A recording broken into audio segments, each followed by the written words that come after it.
Good morning, good afternoon, good evening to everyone who has joined us to discuss the topic of President Trump's efforts to sabotage the New START treaty and the risk of an all-out nuclear arms race.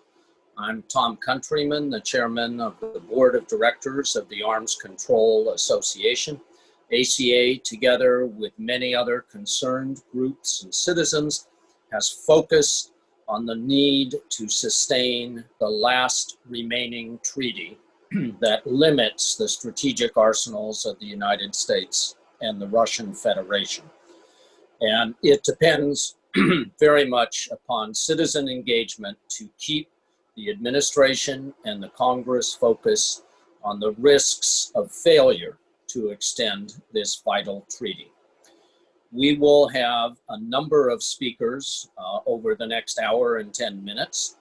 You can use the Q&A function in order to ask questions both of our keynote speaker and of the experts who will follow. So with that, it's my pleasure to introduce not just a friend of the Arms Control Association, but somebody who's been an advocate in the United States House of Representatives and now in the United States Senate for the values of national security, of risk reduction, for a more rational approach to our nuclear policy. Senator Chris Van Hollen has been among those leading the effort to use congressional tools to push the administration to extend the treaty before it expires in February. So I would like to give the floor to him for about 15 minutes of remarks, and then we'll have a few minutes of questions directed to the senator before we turn to other experts. So Senator Van Hollen, thank you so much for being with us, and the floor is yours. Well, thank you, Tom, and it's great to be with you. Thanks for that introduction. More importantly, thank you for your service to our country during your previous stint at the State Department, and now the good work you're doing at the Arms Control Association. I want to thank you and your entire team there, because the work you're doing at this moment is critical for our national security. And thank all of you who are tuning in today. Last year in May, I spoke to the Arms Control Association, and over that 17 months, much has changed in the world, especially we're hit by this global pandemic, and we're doing this virtually as opposed to in person, as I did in May of last year. But sadly, when it comes to progress on nuclear arms control, not much has changed. In fact, the clock has continued to tick down on the last remaining nuclear arms control treaty between the United States and Russia. The expiration date is February of next year. And under this treaty, the administration, the executive, has the discretion to extend it for a 5-year period. But this administration has not done so and just wasted a lot of time. We are hearing some flurry of activity now, and I'll speak to that in a moment, but the reality is that we should have extended this agreement a long time ago and then talk about building on the progress as we look to the future. And so today I just want to talk about a couple things. Number one, why should we care about the New START agreement? Second, the current state of play. And third, a little bit of what Tom mentioned, our efforts in Congress today and moving forward. So why should we care about the New START agreement? Well, very simply, it's in our national security interests to extend New START. First, maintaining the New START limits on deployed warheads and delivery vehicles keeps a lid on Russia's long-range nuclear forces and helps cement the numerical parity that's important to the U.S.-Russian strategic balance. Because Russia right now is completing its modernization program, while the United States is just beginning ours, and we are beginning our nuclear modernization program, now, preserving the existing New START caps is even more important. Simply put, Russia has hot production lines when it comes to its nuclear systems. We're just now beginning our nuclear modernization process. So it clearly is not in our interests to pull off the limits on our long-range nuclear forces when we're at the beginning, the starting gate, and they're in the midst of their production activities. And in addition to that, there's been much talk about some of Russia's new weaponry.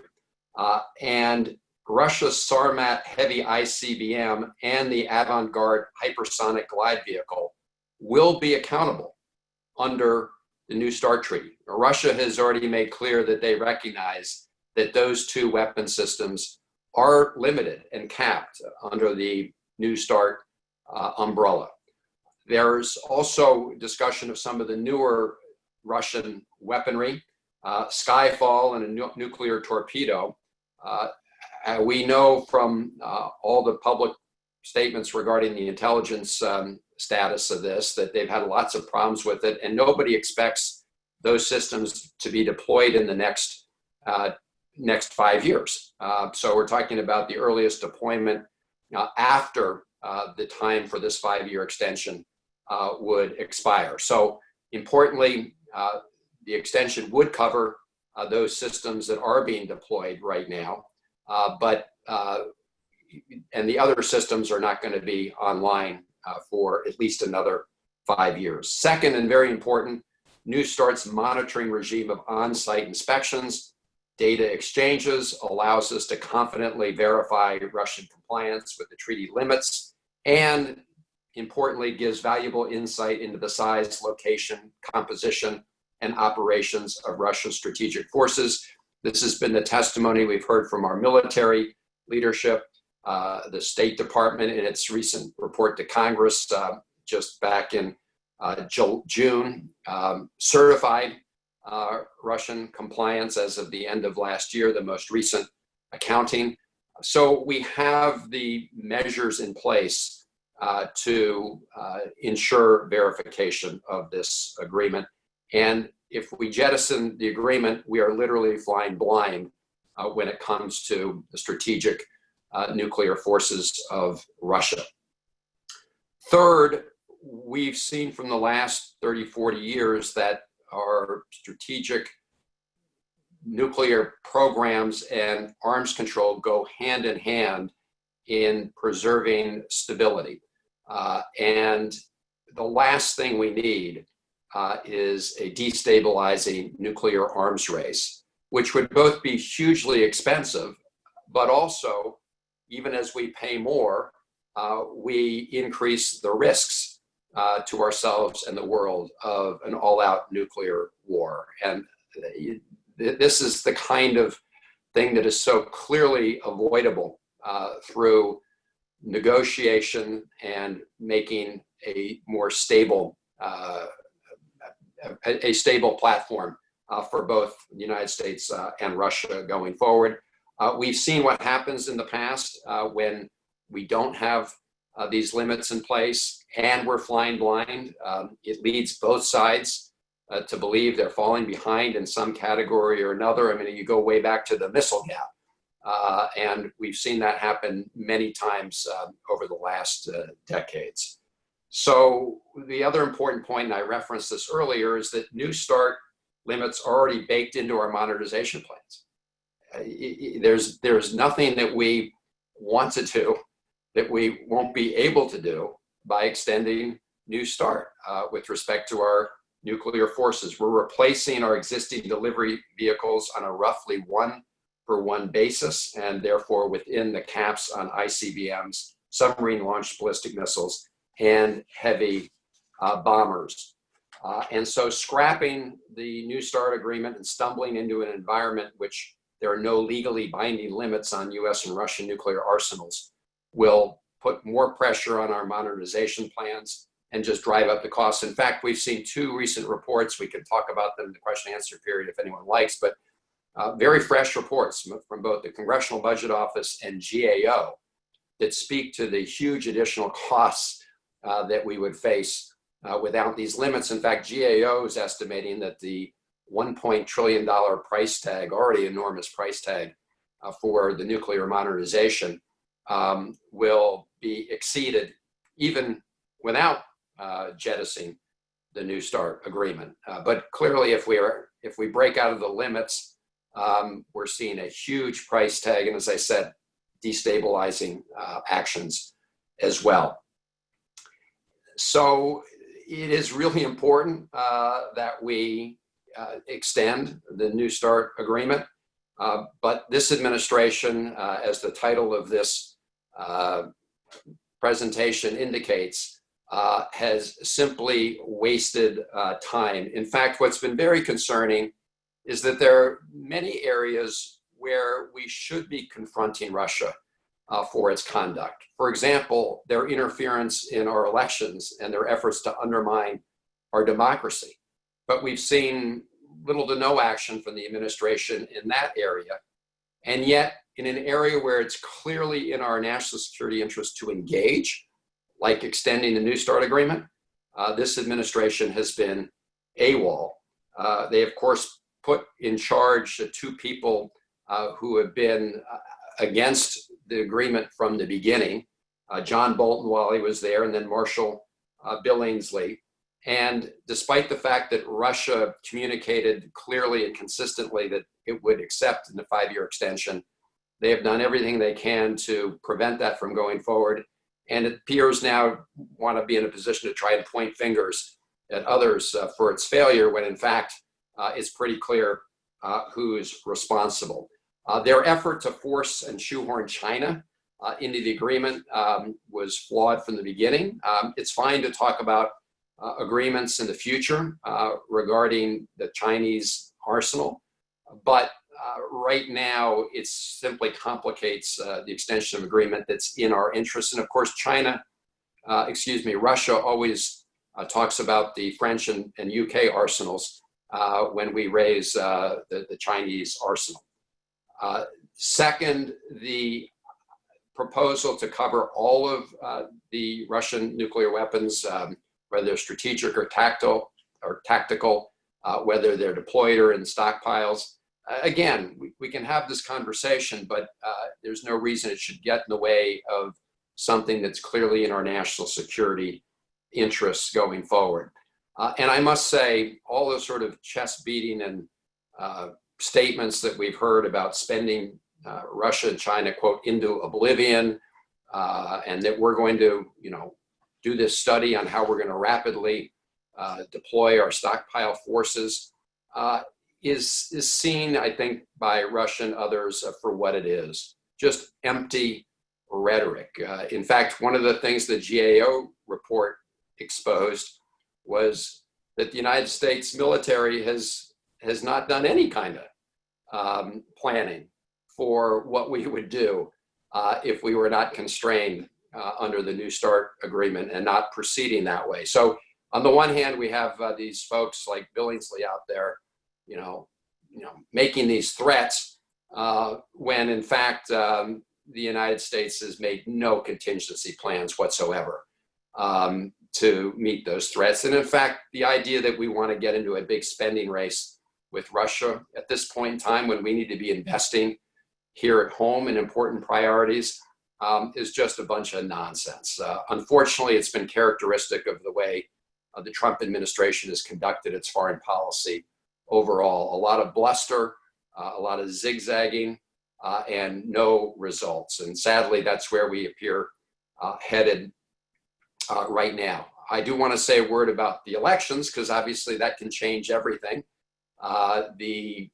Vice President Biden has said that if he's elected and sworn in, he will extend the New START agreement. Obviously, there'll be a short clock there at the beginning, about 30 days.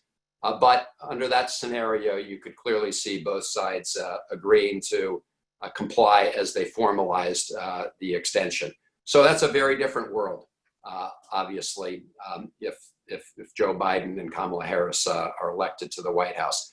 Let me just close, Tom, by mentioning a few of our efforts in the Congress. There has been some bipartisan support in the Congress for extending the New START agreement. And that's largely because there's strong consensus within the national security community that this is in our interests. I mean, one after another, top military officials have talked about why this is in our interest. NATO has underscored that it's in the interest of the alliance to extend New START for all the reasons I've mentioned today, both stability, that it's consistent with our own nuclear modernization plan, verification regime. And so Todd Young, who's a senator from Indiana, and I introduced a resolution calling for the 5-year extension. In the House, you had bipartisan legislation introduced, a similar bill by Elliot Engel and McFall.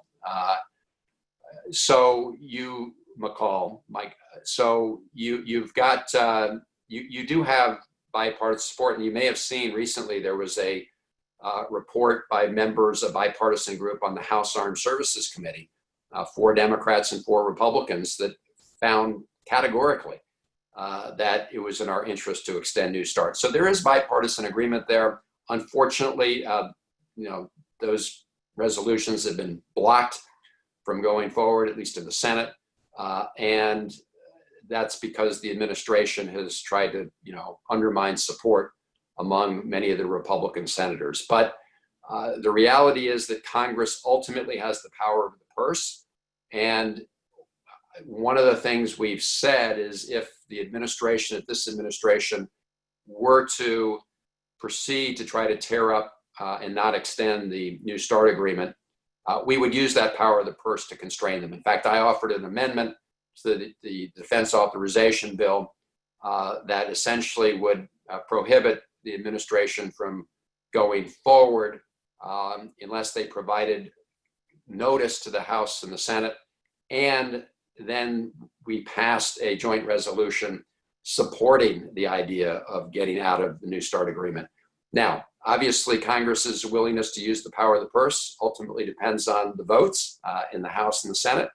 And I'll just end with this. That, of course, is also on the ballot in less than 30 days because control of the Senate would determine whether you have a majority willing to use that power of the purse in order to protect important arms control agreements like the New START agreement. So let me end there, Tom. I'm happy to answer any questions.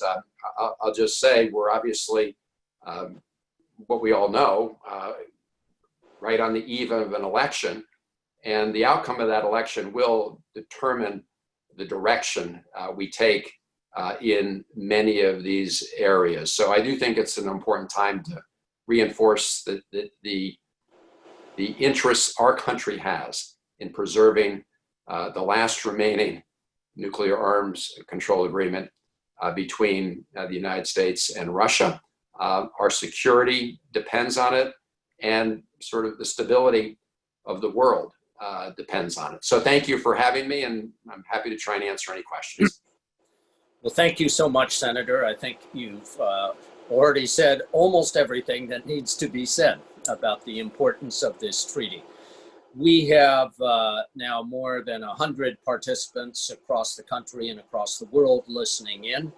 And I remind them that if you'd like to ask a question to the Senator or to the other experts who follow, you can use the Q&A function in Zoom. If you can take just a couple more minutes, let me pose a couple of questions that we've already received. First from Dan Leone of the Exchange Monitor publication.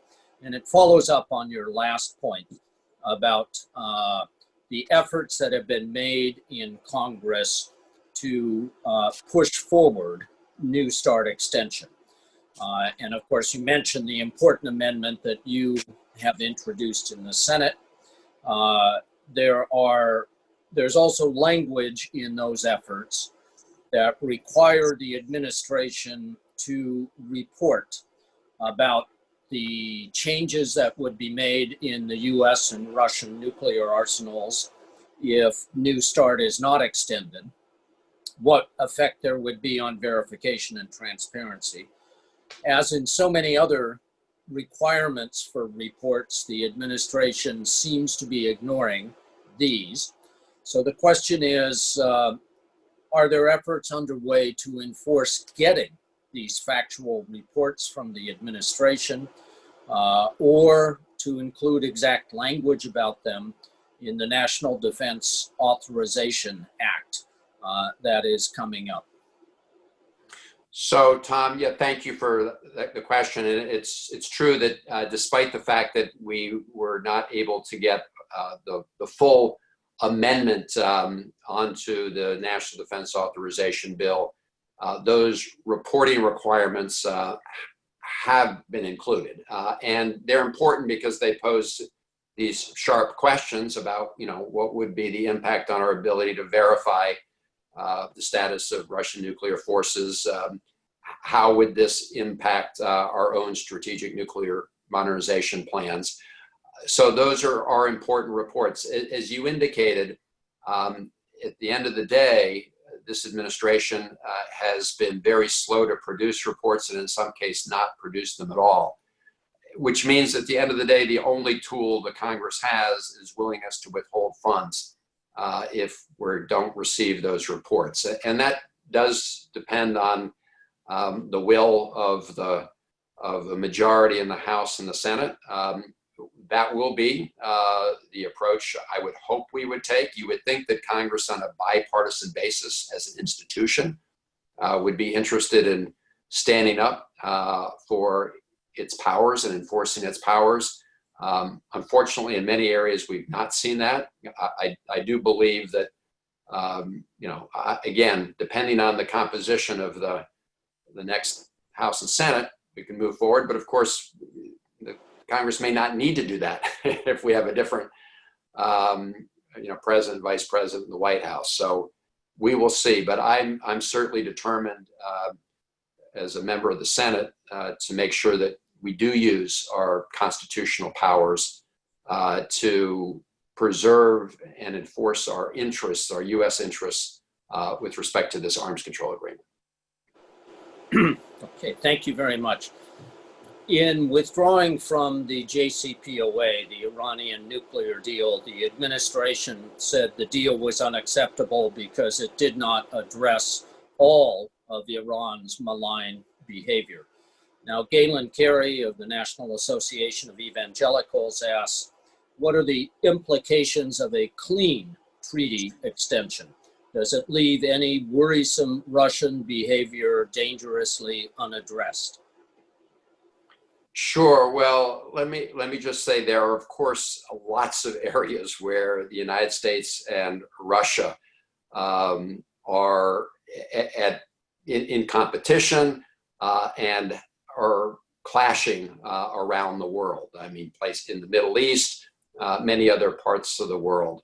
My view has been that we are better off at least containing an area of potentially hugely destabilizing competition, nuclear arms, as we continue to, clash with Russia in these other areas.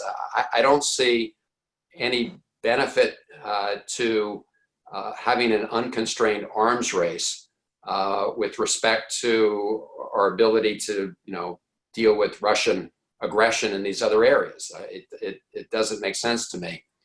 It makes sense to me that we would want to protect our national security interests when it comes to nuclear arms race. And let me just say, that's also true with JCPOA.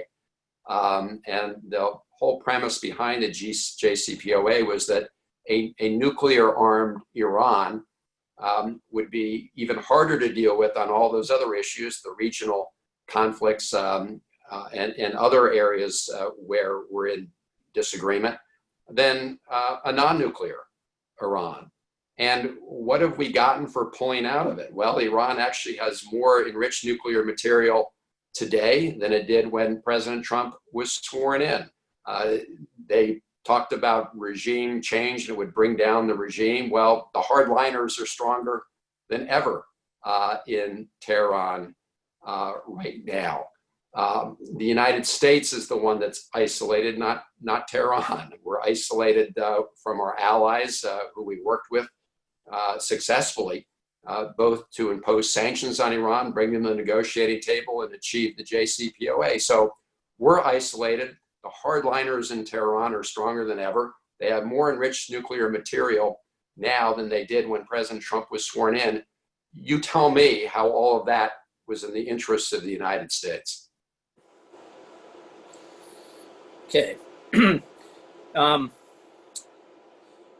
Of course, we're focused today on what the Trump administration needs to do and on the next couple months before February 5th. But you brought up the prospects of what a Biden administration could do differently on New START. If I could expand on that point, John Hallam of People for Nuclear Disarmament asks, would a Biden administration be likely to take further steps in nuclear risk reduction, including a declaration of no first use, increasing presidential decision-making time in a crisis, and most simply reaffirming the Gorbachev-Reagan statement that nuclear war cannot be won and must never be fought? What do you think? Well, let me start with the last part of that, Tom.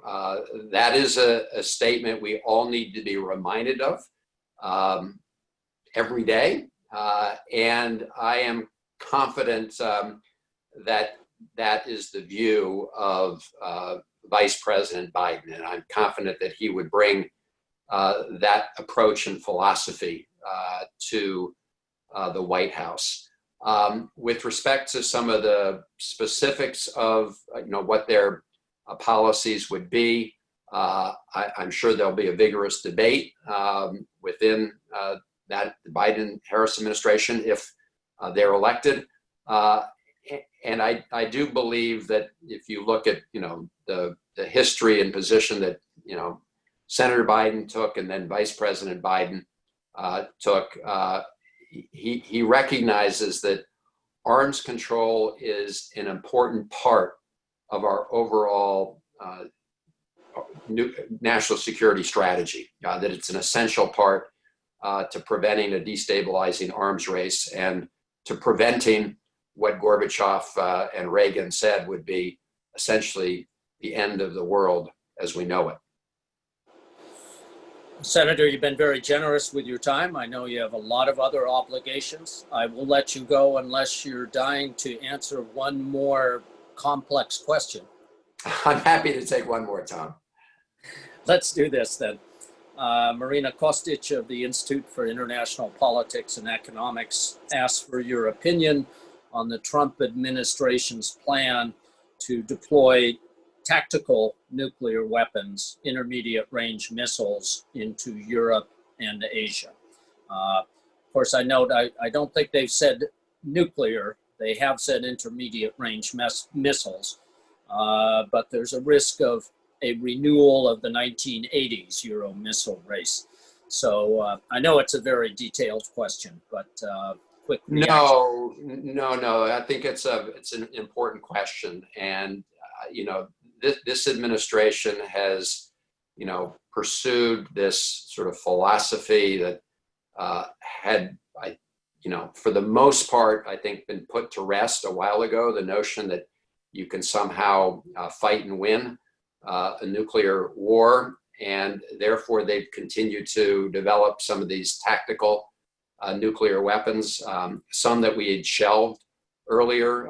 They've talked about putting low yield nuclear weapons on our submarine launched ballistic missiles. Clearly can be very destabilizing. You can't tell if you're the adversary when that missile is launched, that it's a smaller yield. I mean, all yields are huge, as we know, but a smaller yield than a large yield submarine launched ballistic missile. And they've also talked about resuming low yield nuclear weapons on our some of our cruise missiles. So I think that I think these are destabilizing developments. In the Congress, we have tried using the power of the purse to prevent some of these systems from moving forward. We've not had the votes to do that, but I think, again, depending on the outcome of this election, not just at the White House, but in the House and the Senate, I think you'll see a sort of reevaluation of some of those weapon systems, which, in addition to being costly, the bigger problem really is that they do result in destabilizing situations. And so, we can get into the whole issue of the INF treaty, and this is all related. I think what we know, and I remember I was working on these issues, back when we were talking about the SS-20s and the Pershing deployments, and Europe did not want to see those deployments, and I'm confident that they don't want to see any deployments of other new additional deployments of nuclear missiles in Europe intermediate range now. So when this administration makes these great pronouncements, when they have no support for deploying them, it just undermines our position. It's a similar situation, frankly, in the Pacific. I mean, Japan is not interested in deploying intermediate range nuclear missiles on its territory either.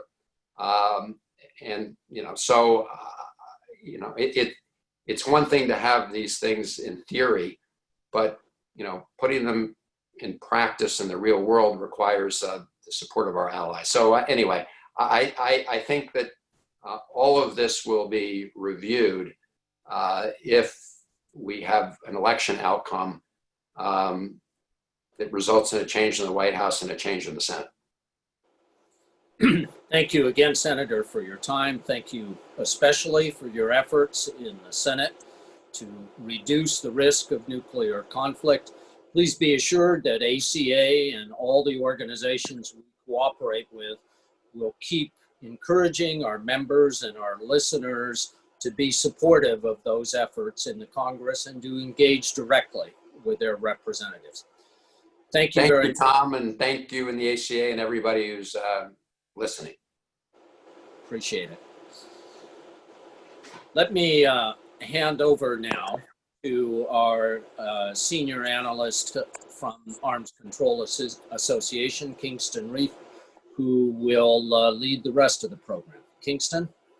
Great. Well, thanks so much, Tom. And thanks again to Senator Van Hollen for joining us, and for both of you for setting the stage for the remainder of the discussion today, where we will dive into a little more detail about some of the issues that were just raised. As Tom mentioned, my name is Kingston Reef. I'm the Director for Disarmament and Threat Reduction Policy at the Arms Control Association. And thanks again to all of you for joining us today. As was mentioned earlier, New START is slated to expire in 4 short months unless a new agreement is negotiated to replace it, or the US and Russian presidents decide to extend the treaty by a period of up to 5 years as allowed by the agreement. As many of you know, Russia has offered to extend New START by 5 years without any preconditions, but the Trump administration has conditioned extension on several conditions that both of our speakers upcoming speakers will go into in some more detail. Russia, not surprisingly, has rejected the U.S. offer that has been put on the table and has called it absolutely unrealistic. The United States and Russia held negotiations most recently in Helsinki earlier this week, where the U.S. side claimed that some progress was made, whereas the Russian side suggested that the United States was being a bit too bullish in its description of progress made in the latest round of talks. But I think the upshot is that both sides are continuing to meet, but the future of New START remains very much in doubt. And the U.S. approach, from the perspective of the Arms Control Association, has raised a number of questions, such as whether the Trump administration is actually interested in extending New START at all, what the United States would be willing to put on the negotiating table in exchange for a broader and more ambitious arms control agreement with Russia, and why the administration believes that continuing to hold out on extending New START provides the United States with leverage in negotiations with Russia on a potential agreement to replace New START. So to help us attempt to provide some answers to those questions and dive into a little deeper about the administration's current approach to negotiations and the status of the negotiations, we have two excellent speakers lined up.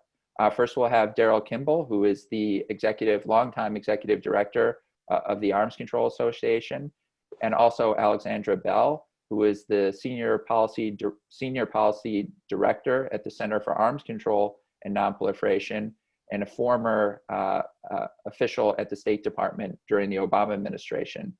And as I suggested, both speakers are going to provide some more detail on the Trump administration's approach to arms control talks with Russia, outline potential pathways for both the extension and potential expiration of the treaty, pursuing negotiations on further arms control measures, and then what might be done to guard against an unconstrained arms race if New START is allowed to expire.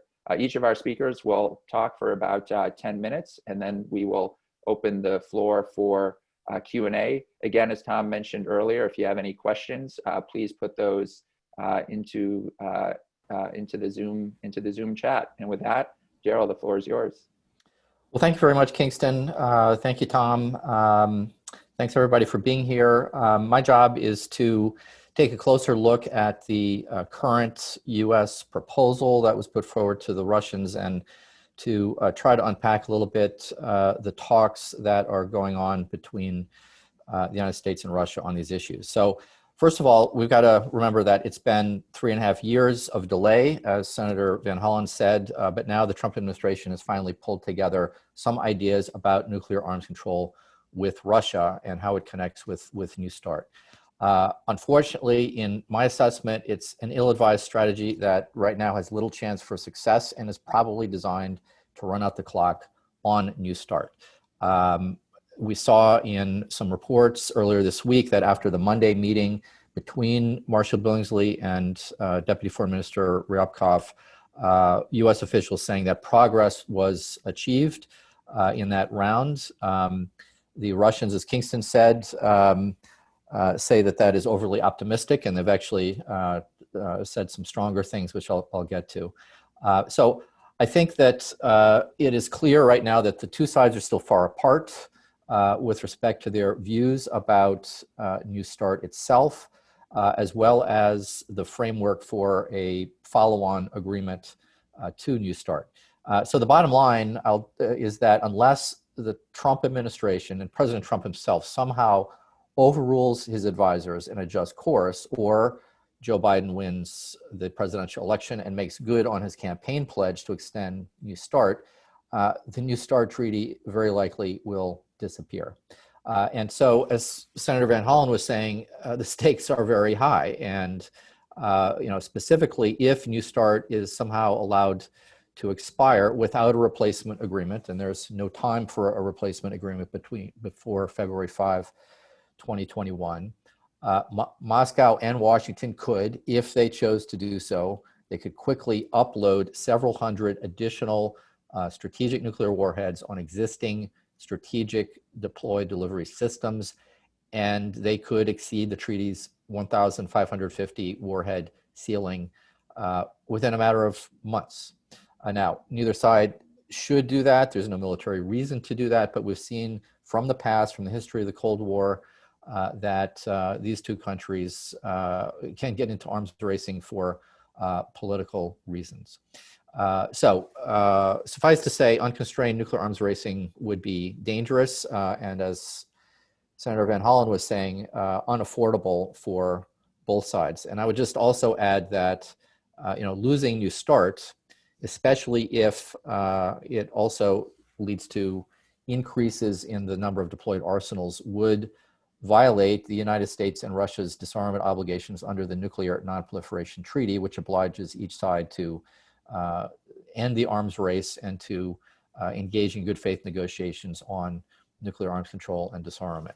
So let me get into some more detail about why the Trump administration's approach, I think, is ill-advised and designed to fail. I mean, first, this is an administration that has, for its tenure, shown that it is it tears down rather than building up something new with respect to nuclear arms control. We've seen that with the JCPOA. We've seen that with the Open Skies Treaty. We've seen that with the INF Treaty. And the second thing is that President Trump is also well known to reject anything that bears former President Barack Obama's fingerprints or former Vice President Biden's fingerprints, as the New START Treaty clearly does. And just recall that in the first conversation that President Trump had with President Vladimir Putin back in February 2017, Trump reportedly denounced New START. And when Putin raised the possibility of extending the treaty back then, Trump reportedly paused to ask his aides what the treaty was. So, I mean, this is the administration that claims it is trying to pursue a new era in arms control. So let's look at the proposal itself. The current proposal is not what I would call a serious or balanced offer, and it's been pursued in a manner that I think designed to score some debating points on Twitter rather than to achieve some real results around the negotiating table. So until the middle of this year, the Trump administration refused to talk about New START with Russia, and its late 2019 offer to extend the treaty by 5 years without conditions. And so now at the August round of US-Russian strategic stability talks, Trump's new arms control envoy, Marshall Billingsley, put forward a proposal with 3 key demands. He said that Russia should agree to significant changes in New START verification rules. He wanted Russia to agree to a political framework on a future arms control agreement involving all types of nuclear warheads, that is not just strategic, but also tactical nuclear warheads, the so-called unconstrained warheads, the ones that are not constrained by New STARTs, and an agreement that was structured in such a way that could eventually include China. And also, most importantly, even if Russia were to agree to these terms, Billingsley made it clear that President Trump would only consider a short-term, and that probably means just like a 1-year extension of New START treaty at most in exchange for these Russian concessions and agreement to these US terms.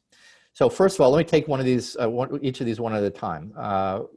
Billingsley is demanding that Russia accept what he calls the need for fixes to New START's monitoring and verification system. He has said publicly that the US side thinks that we need more information regarding missile telemetry.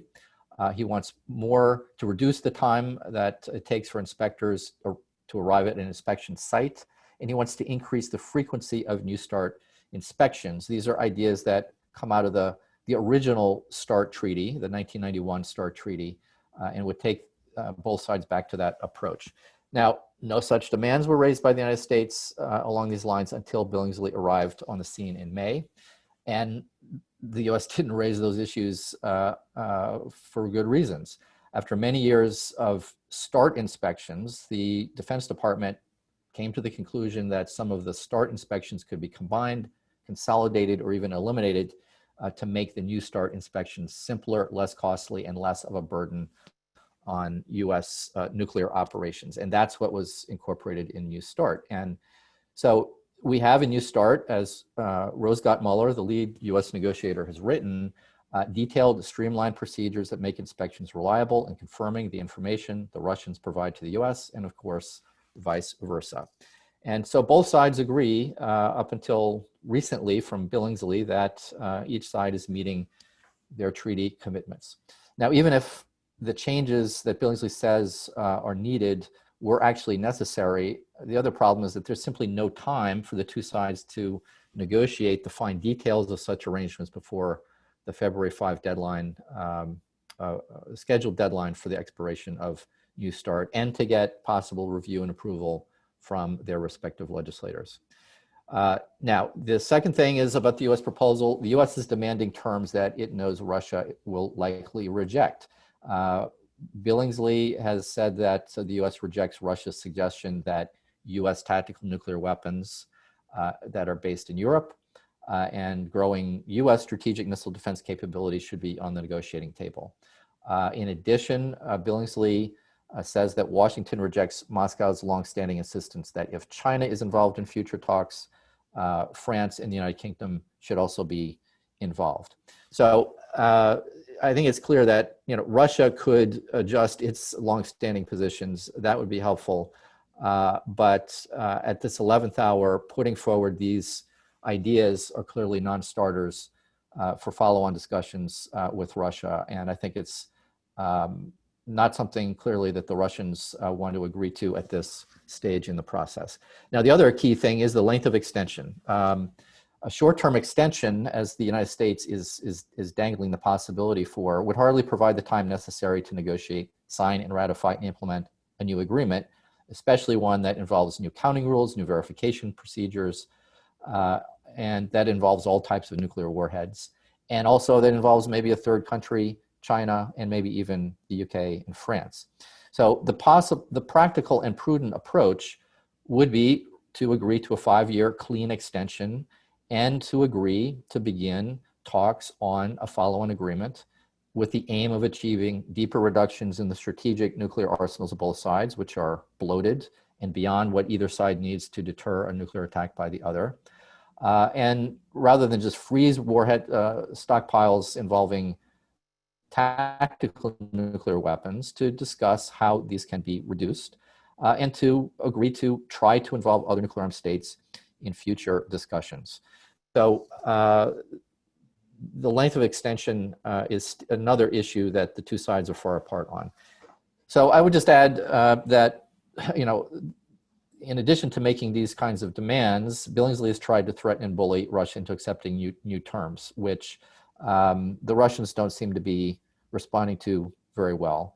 As Senator Van Hollen was mentioning, it's not wise to be threatening to be happy with a future without New START restrictions, as Marshal Billingsley said he would be back on September 19th.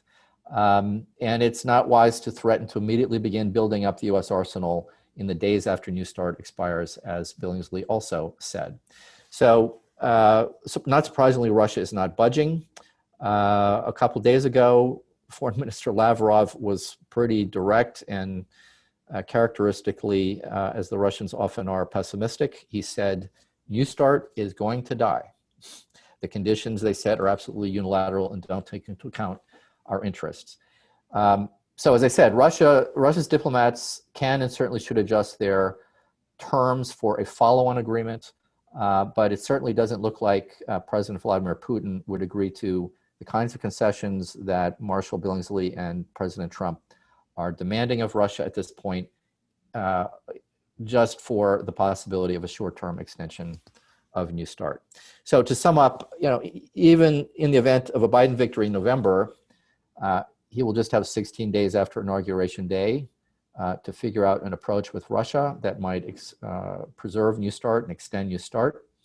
And no matter who occupies the White House, I think the logic of the situation, the logic of the U.S. international security situation calls for a simple agreement on a clean 5-year extension of New START. And I'll leave it to now Alex to help us figure out how we get out of this fix. So back to you, Kingston and Alex. Thank you. Great. Thanks so much, Daryl. Alex, over to you. And again, just a reminder, we've seen some questions coming in, so keep those coming in. First, thanks so much for inviting me to speak today, and to ACA for putting on this important event, and particularly thanks to Senator Van Hollen for his leadership on nuclear risk reduction. As Daryl has outlined, New START's set to expire on February 5th, 2021. At any point before the end of that day, the treaty can be extended for up to 5 years. With that in mind, here are the various paths that the Trump administration or a potential newly elected Biden administration can take. So path one, President Trump can choose to extend New START. You can actually do this today. Just call up President Putin. The extension of New START can be done through a simple exchange of diplomatic notes. Path two, President Trump can try to amend or expand New START. That seems to be the path we were on for a bit. As you just heard from Daryl, the United States has made various demands over the course of the last year. The Russians don't seem to be in any rush to submit to those demands. The clock is ticking. It should also be noted again that any new or augmented treaty would require Senate advice and consent in order to enter into force. It's difficult, bordering on possible, to see that legislative process happening before New START expires. Path three, President Trump could decide to completely upend strategic stability and withdraw from New START. This is the most extreme and misguided path, barring an outright Russian violation of New START. A US withdrawal from the treaty would be met with condemnation, derision from allies and adversaries alike. There's no real upside to this path unless the president intends to purposefully undermine American security. Path four, a president extends New START for less than 5 years. As has been said, the US and Russia don't have to do a full 5-year extension. Trump or a newly elected Biden can try to get the Russians to agree to an extension for a smaller period of time or several smaller periods of time, with the hopes that that would spur a new expanded treaty negotiation. But that's actually a strategy that's likely to create one or multiple crisis points each time the treaty is set to lapse again. This is something we saw over and over with the JCPOA. Still, this seems to be where the Trump administration is right now, coupled with those unpalatable demands for political agreement to expand negotiations as outlined by Daryl. The fifth path is a newly elected President Biden could choose to extend New START. He's actually, if it hasn't been extended by Inauguration Day, as Daryl said, there's 16 days in which he and Putin could do the extension. And he's already made it clear that he's interested in doing that and interested in further talks with the Russians. So if New START is allowed to expire, which is the path that I don't recommend at all, the United States could seek a renegotiation of a New START-like agreement. As those possible negotiations go forward, the US could seek a continuation of certain stabilizing activities like a voluntary numerical freeze, a data exchange with the Russians in the interim period. There's no real guarantee that the Russians would agree to such activities. In fact, the Russians' propensity to have things legally binding is an indication that they wouldn't be so good with a voluntary extension of certain safeguards. Of course, Congress has a say in any US moves to potentially expand the arsenal. Some members of Congress have already expressed interests in preventing a US buildup if Russia stays within the numerical bounds of New START. Other senators, like Senator Van Hollen, have really been pressing this administration to provide real analysis on what would happen if we abandon this last guardrail against a possible arms race. They still haven't gotten a really good answer. No matter if the treaty is extended or not, there are no shortage of challenges the US and Russia will have to discuss. That includes further strategic nuclear reductions, controls and reductions on non-strategic nuclear weapons, something we've never actually gotten our hands around before, future controls on intermediate range weapons in the wake of the collapsed INF treaty, the new Russian delivery systems, some of which would count under New START, some of which don't, hypersonics, cyber threats to command and control, artificial intelligence, missile defenses, how conventional forces can affect strategic stability. Just a huge amount of challenges to face. And if we're truly committed to new and expanded agreements that would tackle these challenges, we actually have to build the infrastructure to create them. We have to have the patience, the diligence, the commitment to go forward. Regular working level meetings on strategic stability, not one-offs every couple of months in Vienna, but real sustained dialogues along with military to military and lab to lab exchanges. These should all become a regular occurrence. New and diverse voices need to be brought into the conversations, actual experts on cybersecurity to be in the room while we're talking about how cybersecurity affects strategic stability. countries will really have to dig in and prepare for what's likely a long and tedious process. There are no quick wins here. Anybody, who's saying we could just snap and get an agreement. We've heard this a lot from the Trump administration that, oh, it doesn't, take that long to get an agreement. New START went relatively quickly. We actually had the best of all possible teams there ready with a clear framework of where we wanted to go. We've never had that during this administration. While all of those things will be necessary in the long term, it'd be a lot easier if we just extend New START for the full 5 years. As I've said many times, this treaty is not a bargaining chip. It's a life preserver, and we will be in serious danger if we lose it. So I'll stop there so we can have a little bit of time for questions. Great. Well, thanks so much, Alex. And we've had a number of questions that have come in. We have roughly 10 minutes or so to get to them. There's been quite a bit of overlap on some of the questions. So let me try and bundle them together and put a couple to our speakers so we can try and provide as much time to get to as many questions as possible. So one set of questions that has come in is with respect to the engagement of US allies on the question of New START extension. And at this stage, this increasingly late hour, what more might US allies who support extension be able to do to press that case with the current administration, or if the election changes administration with the new Biden administration?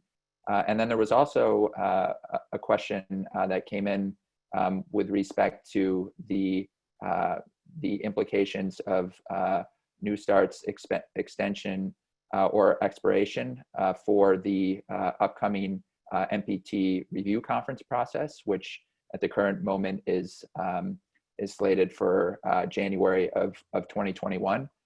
So let me put those two sets of questions first to Alex and Daryl, and maybe Alex, why don't you start? Okay, I'll start with the NPT question, and I think this is really important. Article 6 of the Non-Proliferation Treaty obligates the nuclear weapons states to pursue disarmament measures in good faith. There is no world in which the US and Russia show up at the next RevCon without an extended New START treaty, that it's not seen as an affront to their Article 6 commitments. This is an easy thing to do. The Non-Proliferation Treaty is already under a lot of duress for a lot of frustration and unmet promises. When the NPT was extended in 1995 indefinitely, there were a lot of promises put on the table. And most of those promises, including things like a global ban on nuclear testing, haven't been fulfilled yet. So as this treaty continues to bear the burden of these unfulfilled promises, to show up without this very easy bird in hand, which is an extended New START treaty, I see that being damaging to a treaty that we cannot afford to lose. As imperfect as it is, it's prevented proliferation on a mass scale. To lose that treaty, to further undermine it, would be to endanger international security. Well, that's a great point on the Non-Proliferation Treaty. And I mean, with respect to allies, Senator Van Hollen touched upon this earlier, but what's remarkable about our allies' views on New START is that they universally support this treaty. They have been publicly calling for its extension. They have given some support to the idea of involving other nuclear armed states, particularly China, in the nuclear disarmament process. But that shouldn't be confused with their concern about the fate of New START. And I would just say that as allies look on, they have to have a sober and realistic understanding of the current state of discussions between the US and Russia. There is no reason for optimism at this hour on this particular day. As I said, each side is still far apart on the length of New START extension, whether it should be extended, the terms of extension. So the period between November 3rd, or I should say November 4th, and February 5 is going to be a critical period for allies to weigh in, no matter who the next president is, to be clear and public about their interest in seeing the New START treaty extended without complications by either side. And we have to remember that Russia could add some complications to the idea of New START extension. And so allies have an important role to play. Great. So we had a question from Ed Levine, which I think speaks to something that Daryl hit on in his remarks, but maybe we can go into it in a little more detail. But Ed notes that the Trump administration has been accused of trying to limit the options of a Biden presidency on various issues. What are the risks that the Trump administration will agree with Russia to a clean but short extension of New START so as to prevent a possible Biden administration from signing a 5-year extension? And can anything be done to forestall such an outcome? So just maybe to expand on that a little bit, what do you see are the potential benefits, but then also the potential risks of a short-term extension of New START? And do either of you think that holding out on a full 5-year extension somehow provides the United States with leverage to get Russia to be more willing to bend to U.S. demands on a more comprehensive agreement? Well, I'll just reiterate a couple of points I made in my opening, which is that I think we've seen from the last few days that Russia is not interested in the possibility of a short-term extension on the terms that the United States is demanding. I don't think that they're going to say yes, especially within 30 days of an election in which they know President Trump is behind in, as according to the polls. They're going to wait and see what happens on November 3rd. And we have to remember that extension of the New START treaty requires agreement by both sides. It's not something that just President Trump can decide or just President Putin can decide. The other thing I would just add is that, if, the only option that's available in the final hours before February 5 is a short-term extension for whatever reason, of course, that would be preferable to no treaty. But as I noted, it is unrealistic to believe that a short-term extension of New START is going to provide enough time to negotiate the complex follow-on agreement that the Trump administration is talking about. It takes time to put these agreements together. 1 year is not a realistic period of time. So if we're serious about doing this right, about U.S. international security, we pursue a 5-year extension.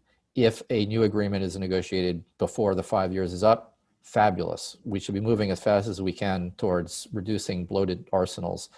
And that new treaty, if it's signed and ratified and enters into force, it would replace New START. So that's the best approach. Yeah, the treaty is actually written to allow for, to be superseded by an additional treaty. I agree with Daryl. Russia would have to agree with this. Russia's obviously watching our election as probably as closely as we are. I don't think it's in their interest to do less than a 5-year extension. They've already ended effectively or at the end of their modernization process. It's in their interest to cap the U.S. in to these numbers for as long as possible. But it's also, in this idea, as I said, that people keep talking about New START like it's some sort of bargaining chip. I don't gamble, but I know that you don't put things on the table you're not willing to lose. And the U.S., assuming it can get something more out of New START is a terrible gamble. And we're not even in the position to do that. We're in a seriously weakened diplomatic position. The Trump administration's been dropping treaties like bad habits for the last 4 years. We're going to have to do a lot to rebuild our reputation on the global stage. And that starts by not trying to play games with something that just makes sense for everybody, which is a clean extension of New START for as long as possible. I hope that is what either president would decide to do. I hope the Russians do not try to change their position here on wanting a clean 5-year extension. And in conversations I've had with European allies, about what they should do. And I was like, say what you want. And if you want a clean 5-year extension, say that publicly, say that privately. Constituents in the United States should be saying that to their elected representatives. People just need to be clear about what they want, and we need to get it done. Great. So maybe we have time for a few more questions. We had a couple questions come in related to the relationship between President Trump and President Putin, the appearance that both sides want to try to improve the U.S.-Russia relationship, and questions about might that desire, particularly on the part of Trump, to negotiate some kind of agreement with Russia before the election as kind of an October surprise, actually, lead to some kind of agreement. I think both of you suggested, unless there's a major change in the U.S. approach in particular, that such an agreement is unlikely before the election. But if you wanted to comment further on the prospects of a potential October surprise and what that might require. And then we also had a question come in from Earl Turcotte, who asked about the potential entry into force very soon of the Treaty on the Prohibition of Nuclear Weapons, and whether that might have any influence on the United States with respect to an extension of New START, and whether it ups the ante at all. So maybe we'll leave it with those final two questions. And Alex and Daryl, if you wanted to attempt to answer or provide any closing thoughts. Alex, you want to start on the first question, or maybe I'll take the second? Yeah, sure. If President Trump and President Putin extend New START for 5 years before the election, I will be the first one out in the streets cheering. This is something, as Senator Van Hollen said, we should have done a long time ago. And quite frankly, it doesn't matter to me who does it. It matters to me that we're doing something that's good for American security. I don't know that that's a possibility, just given where the position is. But the president is nothing if not mercurial. So we'll see. But again, we need to take the politics out of this. This treaty is a good treaty. It's good for American security. It's good for international security. I don't care who extends it. I just want it extended.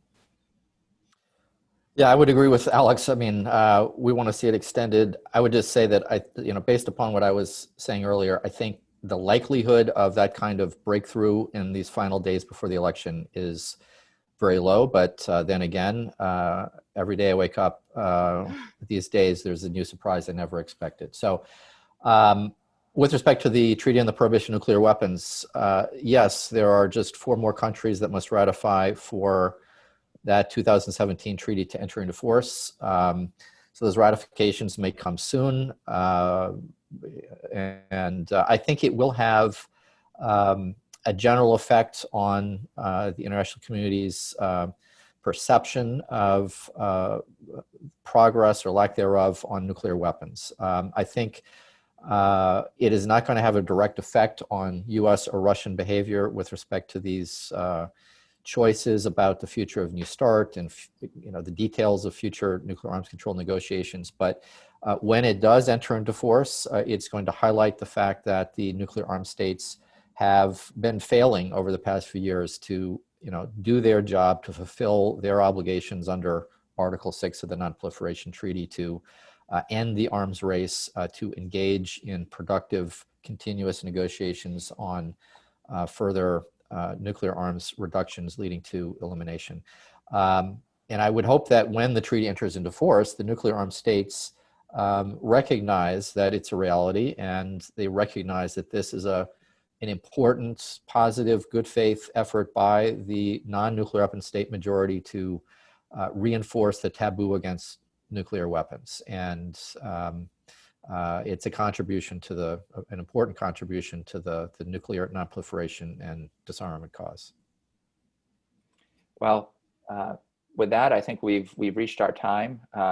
Thank you very much to Alex and Daryl for sharing your thoughts and answering the many questions that came in this morning. And thank you again to Senator Van Hollen for joining us, and as Alex mentioned, for all the work that he has done in support of reducing nuclear weapons risks. Of course, the Arms Control Association will be continuing to follow the fate of New START very closely as we get nearer and nearer to the election, and if the treaty is not extended beyond the election.